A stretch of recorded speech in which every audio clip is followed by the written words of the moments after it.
Hello everyone, welcome back to the channel. I hope you guys are doing extremely fine. तो आज की video में हम CPU scheduling करने वाले हैं, ऑपरेटिंग सिस्टम को आगे कंटिन्यू करने वाले हैं CPU शेड्यूलिंग।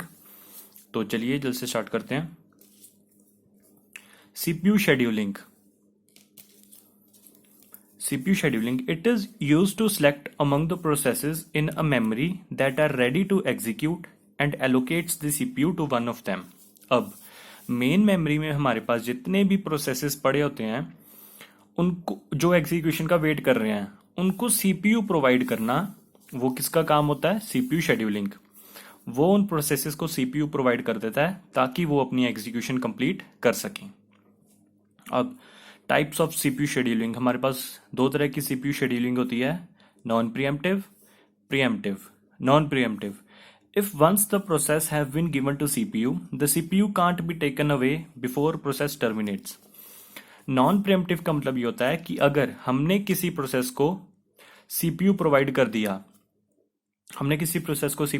कर दिया, वो सीपीयू तब तक उस प्रोसेस के पास पड़ा रहेगा जब तक वो प्रोसेस अपना पूरा कंप्लीट नहीं कर लेता। उसको हम कहते हैं नॉन प्रीएम्प्टिव। कोई भी प्रोसेस उससे वो सीपीयू नहीं छीन सकता नॉन प्रीएम्प्टिव के केस में। जब तक वो अपना प्रोसेस कंप्लीट नहीं कर लेता, अपनी एग्जीक्यूशन कंप्लीट नहीं कर लेता, वो सीपीयू को यूटिलाइज करेगा। और pre-emptive, CPU can be taken away from the running process. Pre-emptive में इसका उल्टा हो जाता है, हम सीपीयू को छीन सकते हैं किसी भी प्रोसेस से। फॉर एग्जाम्पल, हमारे पास दो प्रोसेसेस हैं, P1, P2। जो P1 है वो टाइम लेगा 100 मिली सेकेंड का, और P2 लेगा 10 मिली सेकेंड का टाइम। तो इनिशियली हमने P1 को एग्जीक्यूशन कंप्लीशन के लिए हमने CPU प्रोवाइड कर दिया P1 को, तो वो 100 मिली सेकेंड लेगा अपने टाइम के लिए एग्जीक्यूट होने के लिए, लेकिन P2 वही अपनी एग्जीक्यूशन 10 मिली सेकेंड में कंप्लीट कर लेता है। तो नॉन प्रीएम्प्टिव में P2 को वेट करना पड़ेगा जब तक कि P1 अपनी एग्जीक्यूशन कंप्लीट नहीं कर लेता। और प्रीएम्प्टिव में P2 को हम CPU प्रोवाइड कर देंगे क्योंकि उसका काम जल्दी हो रहा है, तो P2 को अपनी एग्जीक्यूशन जल्दी हो रहा है तो उसको हम CPU प्रोवाइड कर देंगे। ये सब एल्गोरिदम्स होते हैं इसके, वो हम नेक्स्ट वीडियो में इसके एल्गोरिदम देखेंगे। आज की वीडियो हम करते हैं शेड्यूलिंग क्राइटेरिया। हम शेड्यूलिंग क्राइटेरिया देख लेते हैं। ये कुछ इंपॉर्टेंट टर्मिनोलॉजी है, मैं चाहता हूँ कि एल्गोरिदम पे जाने से पहले हम इसको एक बार ये स्टडी कर लें। CPU utilisation, it is the average fraction of time for which processor और CPU इज बिजी। ये एक एवरेज फ्रैक्शन ऑफ टाइम होता है। कौन सा टाइम? जब प्रोसेसर और CPU बिजी होते हैं, उसको हम कहते हैं CPU यूटिलाइजेशन, मतलब CPU भी बिजी है। It varies from 0 to 100%, 0 to 100% तक ये वेरी करता है। Throughput, it is the total number of processes that system can execute in a period of time. Total number of processes that system can execute in a period of time. जो system है वो एक particular period of time में जितने भी processes execute कर सकता है उसको हम कहते हैं throughput. Total amount of work done in unit of time, it depends upon the length of process.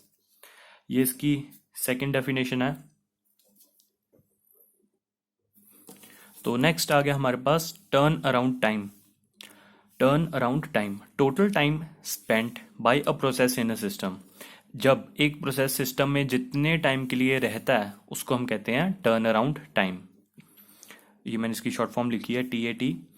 इसका फॉर्मूला ये होता है ET माइनस AT, मतलब exit time minus arrival time. जब प्रोसेस एग्जिट करता है और जब प्रोसेस अराइवल करता है उनके बीच के डिफरेंस को हम टर्न अराउंड टाइम से कंपेयर कर सकते हैं। और burst time plus waiting time, burst time plus waiting time is equals to turn around time. अब हम देख लेते हैं बर्स्ट टाइम होता क्या है। बर्स्ट टाइम एग्जीक्यूशन टाइम और रनिंग टाइम, ये तीनों को बर्स्ट टाइम को हम दो और नामों से भी ऑपरेट कर सकते हैं, एग्जीक्यूशन टाइम और रनिंग टाइम। कभी कभी एग्जाम्स में वो कंफ्यूजन क्रिएट करने के लिए इसको दूसरे नामों से ऑपरेट कर देते हैं आपको न्यूमेरिकल्स में। तो ये क्या होता है? It is the time process requires for running on CPU। ये एक पर्टिकुलर टाइम होता है requires for process to running on CPU, कि वो प्रोसेस कितना टाइम रन करेगा सीपीयू में, उसको हम किससे डिफाइन करते हैं, बर्स्ट टाइम से। Waiting time, time spent by a process in a ready state waiting for CPU. Waiting time वो होता है time spent by a process in ready state, ready state में जब प्रोसेस वेट कर रहा होता है सीपीयू की, उसको हम कहते हैं वेटिंग टाइम।